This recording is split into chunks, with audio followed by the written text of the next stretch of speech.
Hello everyone, আসসালামু আলাইকুম। সবাই কেমন আছেন? তো আমার মেয়ের জন্য আমি একটু খিচুড়ি রান্না করব আর কি।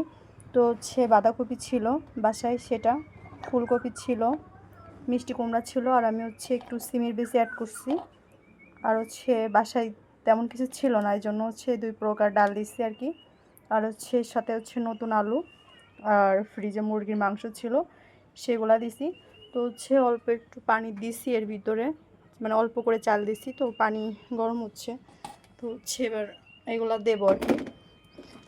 তো যেহেতু আমি ভিডিও করি আর কি, বাসায় ওইভাবে কেউ ক্যামেরা ধরার মতো নাই, তো এই জন্য একা একাই করতে হয়।